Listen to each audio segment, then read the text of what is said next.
¿Qué tal? ¿Cómo están? Buenas tardes con todos.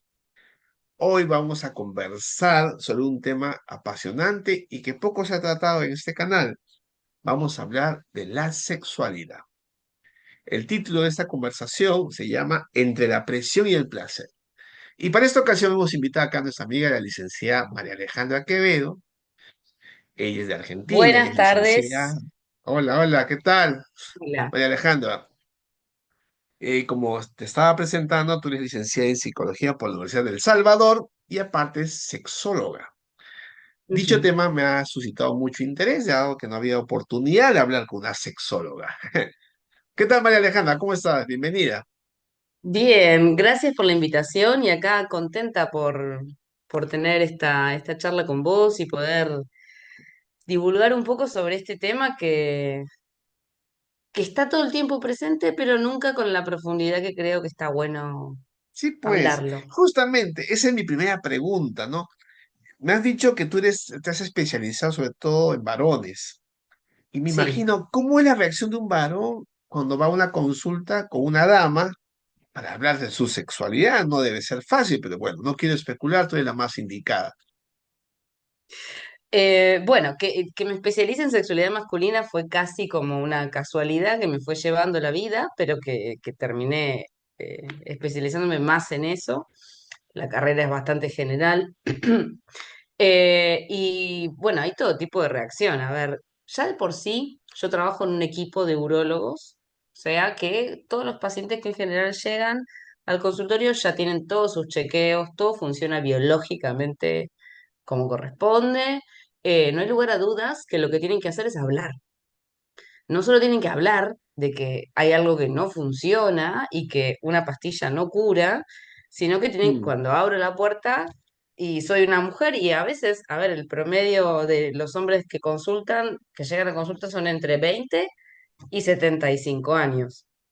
Ah, mira. Eh, es bien amplio, no, pero la gran mayoría, si vamos a poner así como una estadística, es entre 30 y 55. Y desde poner caras hasta querer irse, bueno, a veces sacan turno, yo veo que me buscan en Instagram, me ven la cara, después vienen y me dicen te busqué para ver quién eras, pero en general cuesta muchísimo. O sea, lo viven casi traumático, te diría, sentarse y empezar a hablar de esto. Pero Y bueno, María también Alejandra, con... ¿y cuál Sí. es el motivo más frecuente de consulta? ¿Por qué vienen a una sexóloga? Cuéntanos un poquito sobre los motivos de Bueno, en consulta. este contexto de post-chequeo urológico vienen por disfunciones sexuales que pueden ser disfunción eréctil o eyaculación precoz. Eso es lo que en general más se consulta. También hay gente que consulta por cuestiones de cómo mejorar la intimidad después del paso de los años en un matrimonio o después de algún cáncer que comprometa los genitales o no, Me quizás imagino. un cáncer de cualquier otra cosa, pero en líneas generales o falta de deseo sexual, o baja de deseo sexual, o eyaculación precoz, o disfunción eréctil. Y entrando a este tema tan, me imagino, tan resistente en compartir, pero ya tú has tenido la chance de escucharlos. ¿Cuál es la dificultad?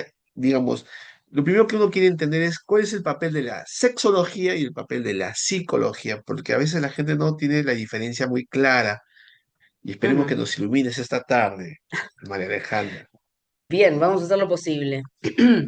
Eh, si pasaron por todos los controles urológicos y esta disfunción sexual, sea cual sea, persiste, nosotros desde la sexología entendemos a estos síntomas que podríamos leer desde el psicoanálisis con esa palabra, em, como trastornos de ansiedad o cuestiones vinculadas a la angustia y la ansiedad. De hecho, en el manual de psiquiatría están ahí las disfunciones sexuales.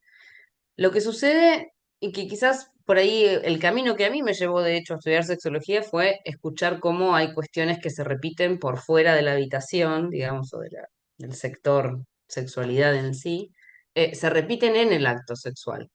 Yo escuchaba que había pacientes que tenían dificultades en la sexualidad que también les presentaban en el trabajo, en lo vincular.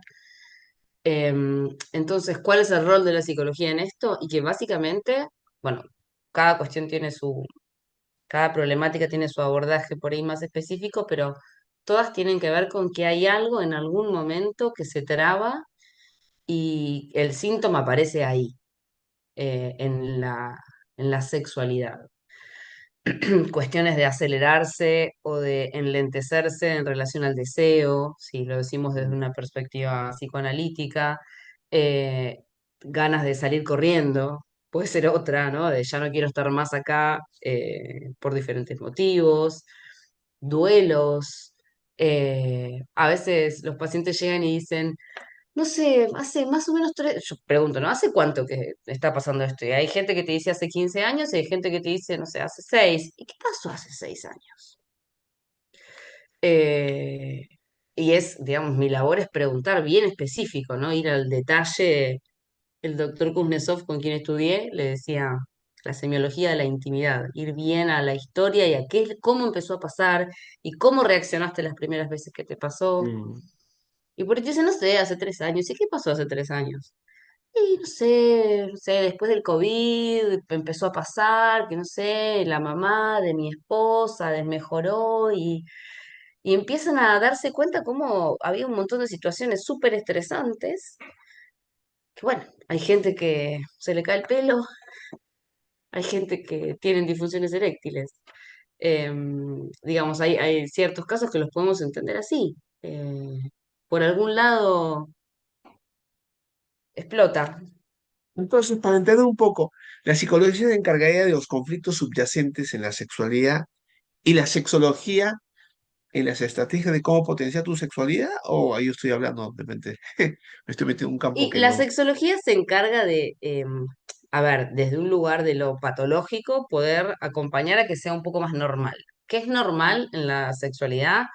Todo lo que esté dentro del espectro de lo consentido, digamos. Si hay consentimiento, tenés una sexualidad normal. La sexología se encarga de poder restablecer cierta funcionalidad en la que las personas se sientan a gusto con su vivencia, que tiene mucho que ver con la conducta y las emociones, digamos, no está para nada alejado.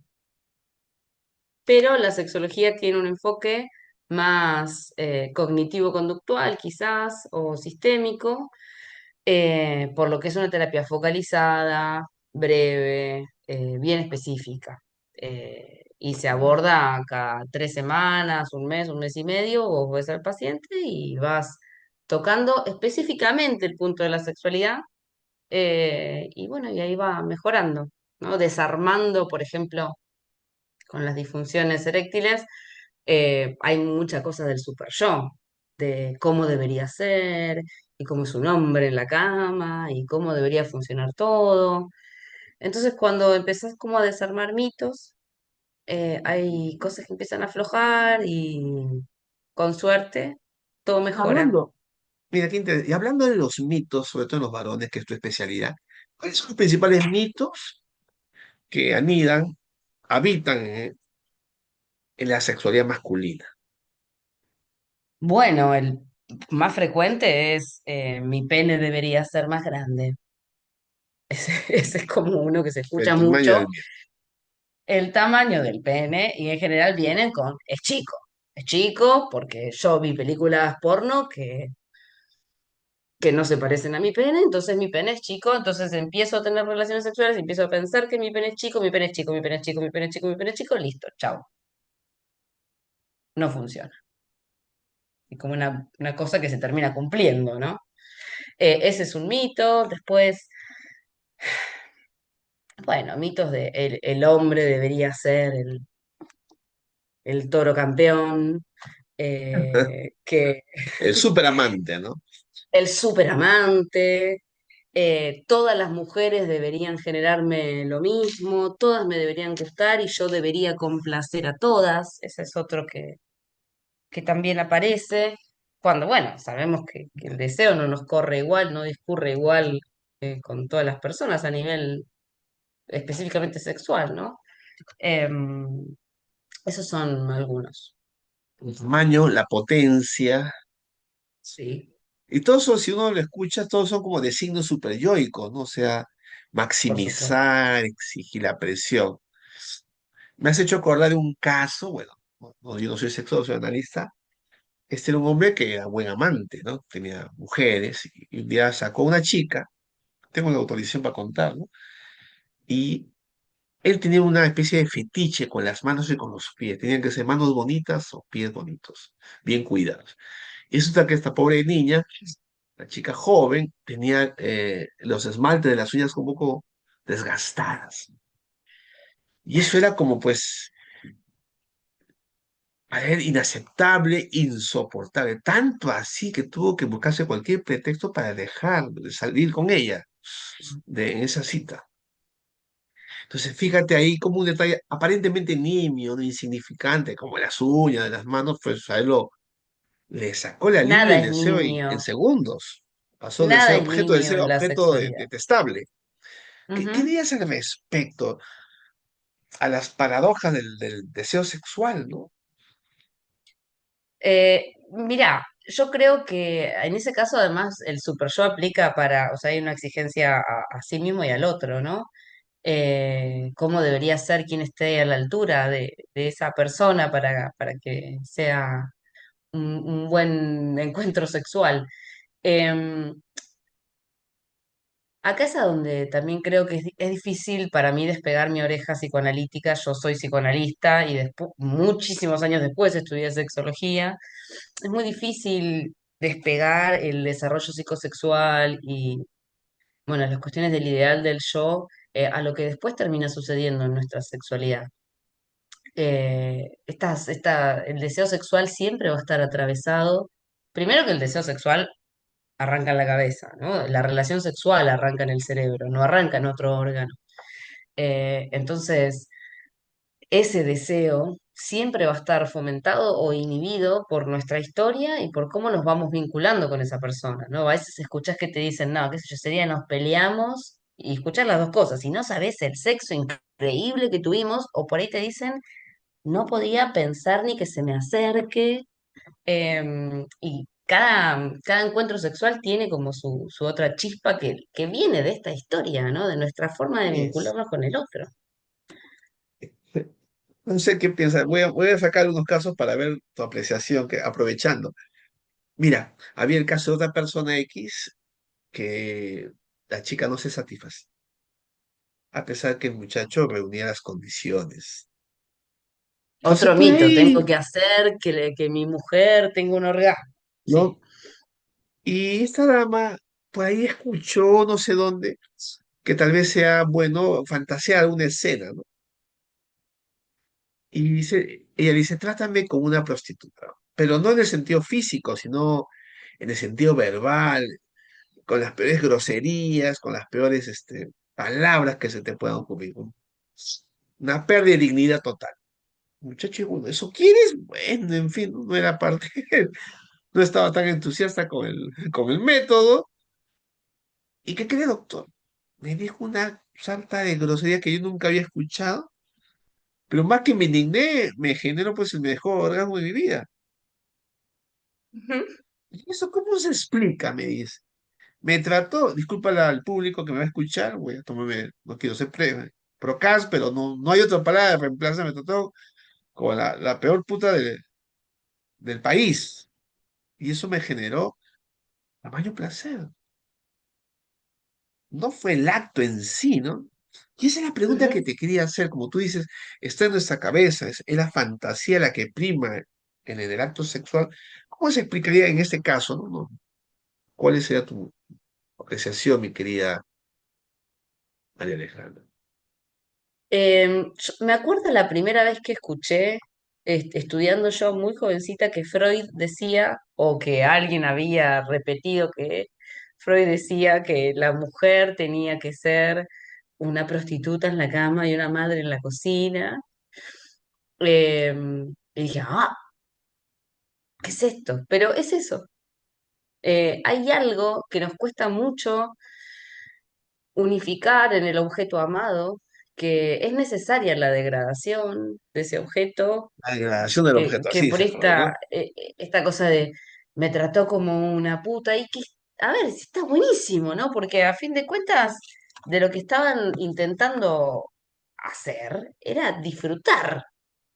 Así Lo que es. pasa es que cuando uno está dentro de la cosa modosa, eh, es el ideal del yo y el cómo debe ser una mujer, es muy difícil de unificar con el disfrute del sexo.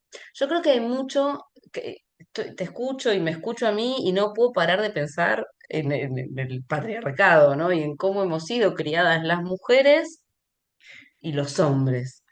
Eh, que de hecho yo a mi práctica, cuando ejerzo, yo pienso que estoy como amasando el patriarcado de cada hombre que viene con cada consultante masculino, digamos, porque hay que amasar mucho de esto. Y a veces en las mujeres también, ¿no? Porque no, yo no me masturbo, te dicen las mujeres. Se los preguntas y es como, ay, tendría que haber agarrado, tengo una vulva tejida a crochet y un pene, y cuando en consulta saco eso me miran como si fuese una desquiciada, eh, Es porque parte de tu a veces oficio, tu profesión. En consulta, a veces es incluso hasta poder contar cómo son los genitales, porque no nos han enseñado. No nos han enseñado especialmente la vulva y el clítoris. No nos han enseñado cómo funciona eso, ni a las mujeres ni a los hombres, ¿sí? Entonces, si el hombre se masturba, pero la mujer no, y si la mujer nadie la conoce, porque nadie conoce qué hay ahí adentro, porque además no se masturba, estamos como queriendo hacer que la sexualidad sea algo interesante desde un lugar de mucho desconocimiento, ¿no? Mm, es ¿Cómo verdad. vamos a saber qué hacer que esté bueno si no sabemos cómo funciona el clítoris, por ejemplo, ¿no? Pero Em, fíjate, ¿Qué? mira, te quiero Sí. hacer una pregunta un poco compleja. Hay, por ejemplo, ¿cuál es el punto, no? Es la información biológica, fisiológica del órgano y sus vicisitudes en el campo más objetivo del conocimiento, o las fantasías personales subyacentes también en relación a ese órgano. A veces como que hay dos escenarios, ¿no? La información objetiva que no se conoce, pero Ujú. también del lado más singular y personal, las fantasías que están atadas a ese, digamos, a ese órgano, por dar un ejemplo. Es que Ah, va todo junto, el conocimiento, el desconocimiento y las fantasías en relación a eso. Lo que pasa es que, por ejemplo, en este caso que vos mencionás de esta pareja que la empezó a tratar así y ella empezó a sentirse más libre y a disfrutar más. Creo que se permitió correr también ciertos límites en relación a lo físico, no sabemos muy bien qué es lo que hicieron, ¿no? Pero sí, para explorar un poco más la respuesta fisiológica del cuerpo vinculada a una sensación de libertad cerebral, por así decirlo, ¿sí? De la mente. Va junto, no lo podemos pensar separado, nunca. Y de hecho, correcto. ponele que tenemos una pareja que los dos conocen sus genitales bárbaro y que han tenido las mejores relaciones sexuales para ellos del universo, pero después pasan cosas que hacen que la vida sexual se ponga monótona, se ponga más rígida, se ponga más áspera, los encuentros sean cada vez menos, porque la vida pasa y bueno, y uno se adapta. La sexualidad es tan móvil y tan fluctuante como la vida misma. Entonces no podemos pensar que, bueno, que como ya todos re sabemos cómo funciona el clítoris, ahora vamos a tener una sexualidad bárbara. No, tal No vez no. necesariamente. Necesitas todo lo otro, que Mm. además esto cambia y cambia y cambia y cambia como la vida. María Alejandra, y yo sé que tú trabajas con varones, pero yo ahí tengo la diferencia, yo trabajo más con damas. Yo me acuerdo del caso también de otras, pero acá no había un tema de disfunción, simplemente era parte de una fantasía. Esta chica tenía la fantasía, y cosa que le generaba cierto placer, con el objeto degradado. O sea, vagabundos, gente de la calle, ¿no? Ese tipo de personaje detestable, ¿no? Que la gente aborrece, era no tanto lo que le atraía sentimentalmente, sino lo que le generaba atracción sexual. Y eso a él le parecía, digamos, digno de pensar qué me está ocurriendo. No, no era frecuente, pero pasaba. Entonces, por ejemplo, ahí, ¿no? ¿Concretaba? Pero no concretaba, que quedaba en el plano de la fantasía. Ah, Entonces bien. ahí yo La dije mi pregunta pregunta, sería, ¿qué es lo que pasa que la fantasía con lo degradado es lo que la mueve, digamos? buena pregunta, ¿no? La detiene. Entonces es algo que está en el ímpetu, me dije, no, ¿qué me ocurre? ¿Qué te pasa, no? Con un drogadicto, con un vagabundo, con un pordiosero, un mendigo, Y yo una ahí persona igual preguntaría, me iría más a pensar en qué lugar queda ella, más que cuál es el objeto que le genera el deseo sexual. ah, mira, qué interesante. Eh, y porque fantasmáticamente ella queda quizás, no sé, en un lugar más brilloso, más exacerbado, ¿no? Así es, Claro. ¿no? Entonces, tal vez lo que le genera el deseo no es cómo es el otro, sino en qué lugar queda ella. Y ahí, por eso digo que yo siempre digo que soy una sexóloga que trabajo focalizado, pero me cuesta mucho no tener este oído Claro, pero en ese psicoanalítico. caso que me parece brillante lo que has hecho es, ella se coloca en un lugar superior, pues, frente al objeto Claro, degradado, y- fantasmáticamente algo está repitiendo ahí. ¿no? Me Mm. has hecho reír, me has hecho acordar de acá en, bueno, no puedo mencionar los nombres, era un señor gerente de banco muy importante, XZ. Este caso lo escuché en mi escuela de formación. E iba a estos prostíbulos de alto nivel, ¿no? Ujú. Y este hombre, ¿sabes lo que hacía, María Alejandra? Él salvaba a las chicas, o sea, tenía encuentros, pero después las convencía y no sé qué, cómo, y por ahí volvían a estudiar, volvían a trabajar y dejaban, no, no era un tipo religioso, ¿ah? Y dejaban esa vida. Hasta que el dueño del local se dio cuenta pues, que le estaba echando a perder el negocio, le prohibió la entrada. Y lo paradójico Claro. es que cuando volvía la chica a esa vida, entre comillas, más sensata, más no sé cómo llamarlo para no hacer un juicio de valor, no normal, ya perdía total interés el hombre. A Una vez que ver, la él salvaba, decía que la salvaba. ¿Cuál era su letra, digamos? No importa qué palabra le pongamos nosotros. Él sentía que la salvaba de una vida rescataba difícil. a estas jóvenes, Ah, él ah. rescataba. O sea, Una cuando vez ellas que la eran rescataba, rescatadas. perdía su interés y se dedicaba a otras que estaban viviendo peor. Ujú. Ese es Bueno, lo pero a llamativo. ver, Dígame. esto en relación al fantasma de ser quien en su mente rescata a una mujer de una realidad dolorosa, no sé, andás a ver por dónde se le pasaba o qué le decían estas mujeres a él, ¿no? Ahí su vida sexual estaba totalmente atravesada por su posición psicológica, digamos, Claro, porque él valía en tanto tenía para ofrecerle a esas mujeres esta otra cosa. La condición sexual o lo sexualizante ahí no está despegado del fantasma. Por eso digo, todas las personas ponemos nuestro fantasma en juego en nuestra sexualidad, porque la sexualidad es placer, es reproducción, es intimidad, es acercarte al otro, es autoestima. En cada fase de nuestra sexualidad, en los inicios, de los 20 a los 30, de los 30 a los 40, de los 40 a los 50, eh, en cada momento, etapa evolutiva, la sexualidad cobra un rol que siempre es importante. Incluso no tenerlo, no tener sexualidad a modo de genitalidad también es importante para algunas personas, tenerla o no tenerla.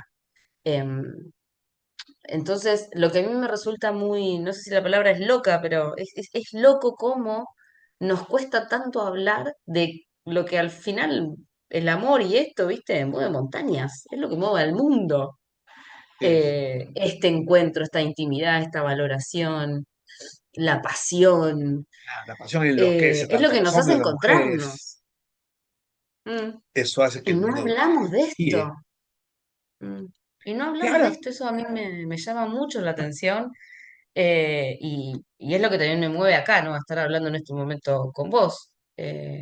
Tenemos que hablar de esto, porque aparte, qué mejor que mejorarla, ¿no? A nuestra sexualidad.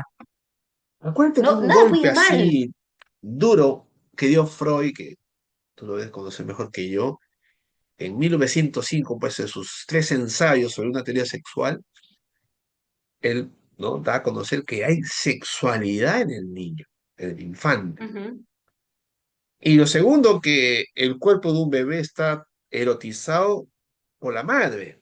Entonces, ujú. me imagino que en su época habrá sonado pues eso, pero infernal, ¿no? Ahora ya es más manejable, inclusive en mi país, que es un poco más conservador, aún no deja de escandalizar un poco. Sí, escandaliza. Yo enseño Freud en primer año a chicos de 18 años de la carrera de psicología acá en No, Bahía. mira, Y cuando les cuento que empiezo con la etapa anal y que el ano es una zona erógena, todos me miran. Son estos pibes de 18, chicos de 18. La profe loca que me tocó, que anda diciendo que... Y después les digo, a ver, dejen de mirarme con esa cara. ¿En serio me están diciendo? Todo el cuerpo es una zona erógena, si quisiéramos, ¿no? ¿Qué es si no dar los besos? ¿Qué es una oreja? ¿Cómo fue que la oreja se transformó en una zona zona erógena? erógena por excelencia. Claro, Y en todo el este cuerpo caso, es erogenizable. Alejandra, podemos decir que es la madre quien erotiza el cuerpo y quien también da el primer sedimento para la fantasía sexual en el caso de los varones, los hombres. Bueno, eso se ocurre cuando es niño. ¿Tú estás de acuerdo con esa afirmación? O sea, el fantasma carga algo del deseo materno por la vía Y de la sí, el erogeneza. fantasma carga con el deseo materno, dicho en términos de Lacan, sí, claro. Si lo pensamos desde ahí, sí. Eh, Materno, bueno, quien cumpla la función, La ¿verdad? funciona. Eh, pero sí, porque nuestra sexualidad está presente desde el día cero. Entonces, después, bueno, como dice Freud, ¿no? Primero tenemos la sexualidad infantil, que es parcial, y después, bueno, llega la Ujú. adolescencia, la genitalidad, en pos de unir todo. Eh, Tiene mucho que ver con cómo fue erogenizado nuestro cuerpo, ¿sí? Y bueno, y ni hablar, estamos hablando como en el mejor de los casos, ni hablar en personas con historias más traumáticas, más dolorosas, Imagínense, eh, ¿no? otras circunstancias donde, bueno, hubo abusos, donde claramente la sexualidad también queda trastocada, y ahí el rol del sexólogo es más que importante. Yo siempre igual, siempre que me parece pertinente, es muy frecuente que los hombres vayan a la sexóloga, pero no hagan terapia. Mm. Eh, Frecuente, por lo menos los que consultan por estos temas, ¿no? Entonces yo siempre les digo, me parece que esto lo tenés que hablar en una terapia todas las semanas, con alguien en quien confíes y vayas y le cuentes todo, y que la sexóloga sea un pivot, digamos, entre una terapia y la otra, porque se llega muy rápidamente a hablar de lo traumático, y bueno, no es mi rol en esta función meterme en esos mares.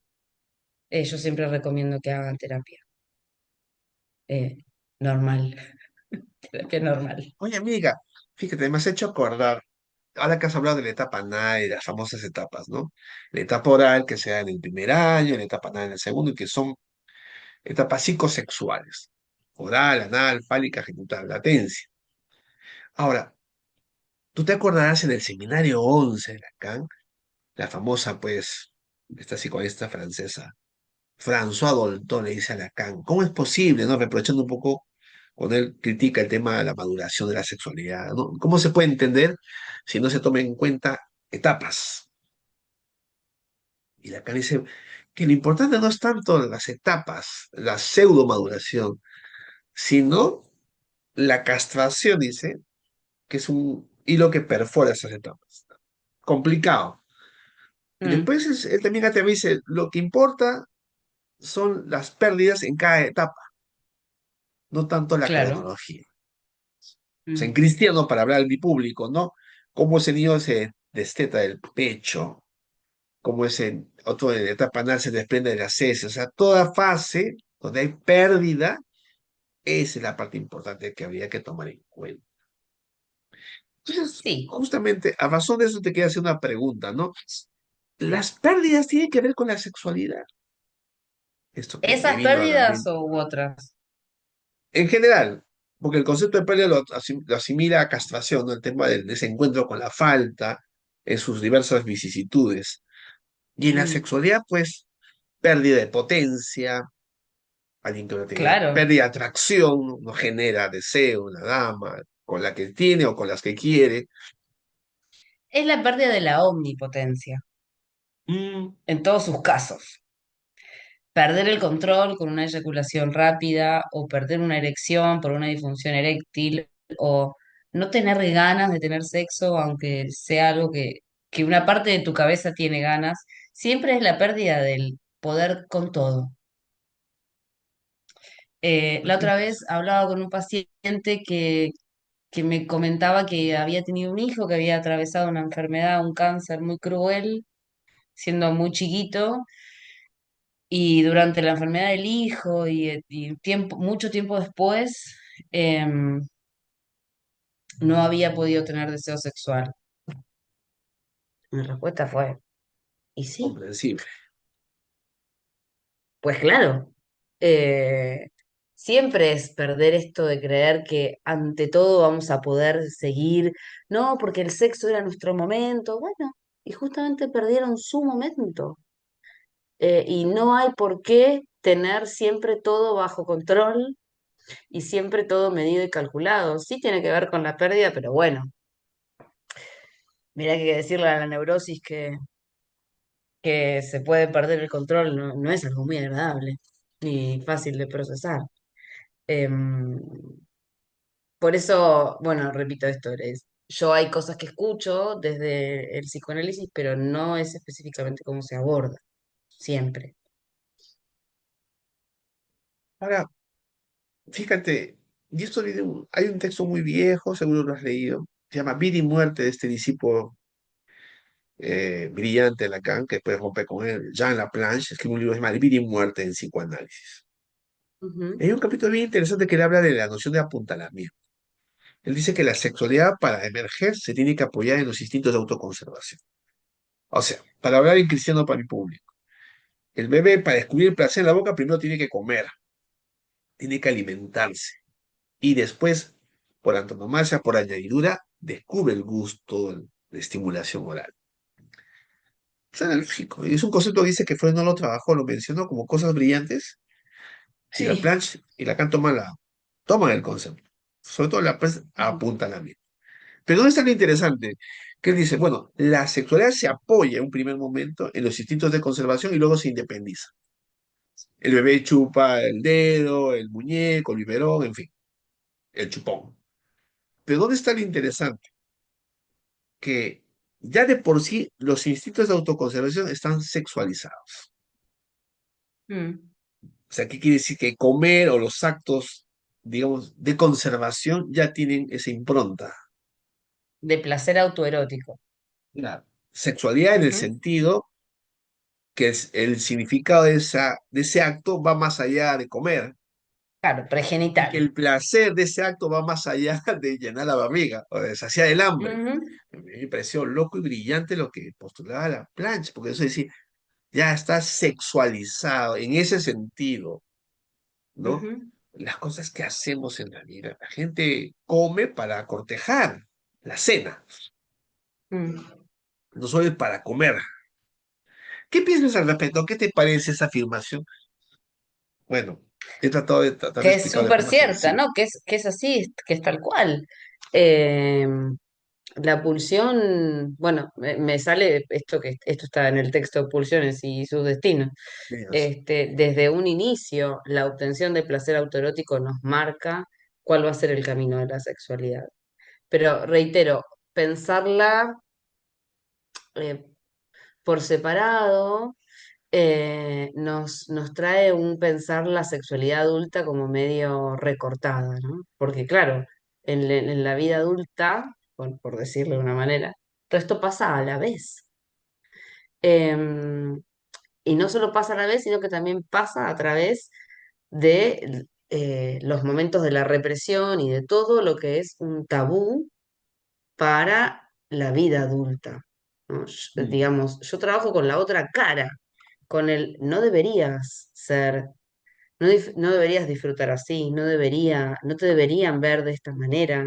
Una dama, una mujer, no tiene por qué mostrarse de esa manera, o hombre, vos deberías satisfacer a tu mujer, hacer que ella.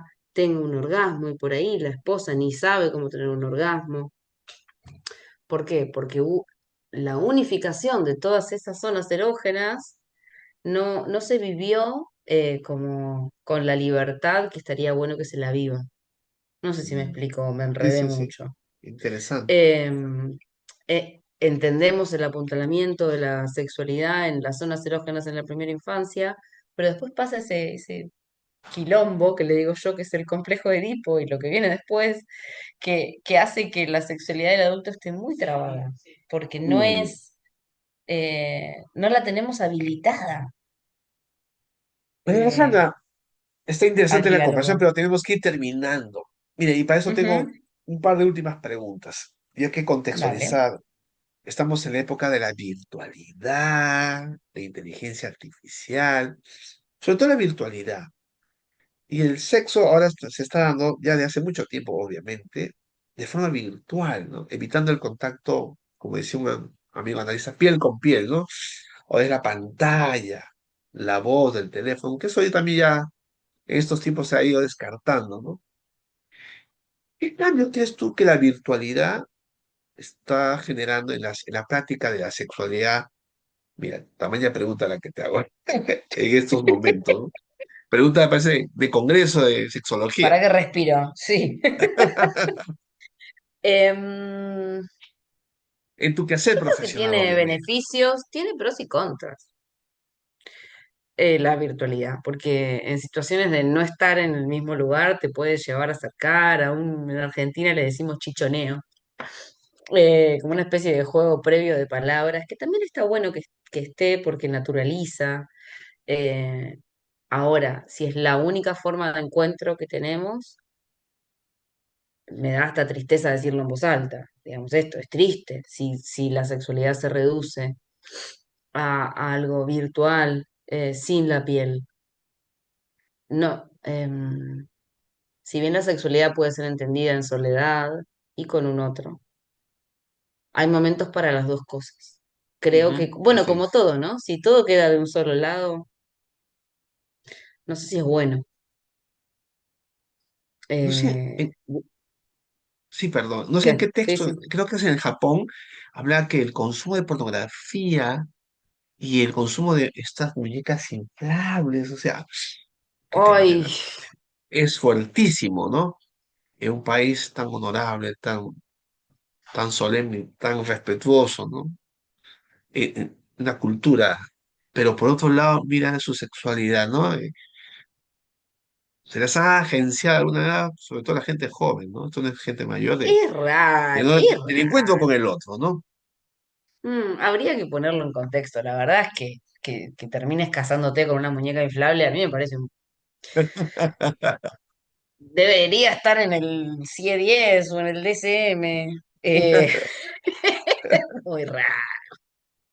Nos quita la esencia de seres vinculares que somos, ¿no? Biopsicosociales. Dejémonos hinchar. La sexualidad está buena con un cuerpo, sea el propio o el del otro. Un cuerpo. Mira, Alejandra, entonces, Em, sí, perdón, dale, dale. no, eso, ¿no? Que no sé. Es raro, raro. No Ahí diría te más voy a que buscar eso. el texto, pues ahí lo tengo. Bien, ¿cuáles serían tus palabras finales respecto de tu profesión al ejercicio de una sexualidad, digamos, sana, positiva, en el marco, me gustó lo que dijiste, en el marco de la libertad, ¿no? Que hay que promover. Bien, libertad bien entendida, ¿no? Sí, hablemos. Hablemos de lo que nos pasa en la cama, el sillón, donde sea que quieran En estar. donde se dé. Sí, em, es tan íntimo y tan intenso, incluso no tiene por qué ser, digamos, ni tu pareja estable, ni tu matrimonio de toda la vida. Es tanto lo que se pone en juego cuando uno está teniendo la sexualidad con alguien, que es hasta raro pensar que no hay nada para decir. ¿Cómo no hay nada para decir? Hay mucho para decir, mucho para compartir. O está esta idea previa de que el primer encuentro sexual tiene que ser una maravilla, cuando la verdad es que son mejores con el tiempo, ¿no? Cuando uno ya sabe lo que al otro le gusta, cuando uno puede Así es, ¿no? acercarse Va desde otro mejorando lugar. conforme se La compenetra, sexualidad ¿verdad? mejora con el tiempo y mejora con el diálogo. Entonces, hablemos. Hablemos y si tenés una cuestión que sentís que no te está permitiendo disfrutar tu sexualidad, que no está bien, o que tenés una disfunción eréctil, o doy el mensaje así como específico, consultá, porque esto se puede trabajar, esto se aborda, puede mejorar, no tenés que vivir con esta problemática. Hay gente que se dedica y hay medicaciones que ayudan, no son la solución para nada, pero ayudan a poder estar mejor. Eh, Hablemos de una de las cosas más lindas que tiene la vida, que es la sexualidad. Ese es mi mensaje. Muy bien, estuvo con nosotros nuestra querida amiga María Alejandra Quevedo desde Argentina. Ojalá, vamos a ver cómo responde la gente, tengamos una segunda parte, amiga. Más bien, gracias por tu tiempo y lo No, interesante es este gracias por diálogo. la invitación. Y bueno, hasta otra oportunidad, Gracias. amiga. Cuídense mucho, igual para todos. Buen día y hasta, Adiós. hasta luego. Chao, María Alejandra, cuídate. Hablamos.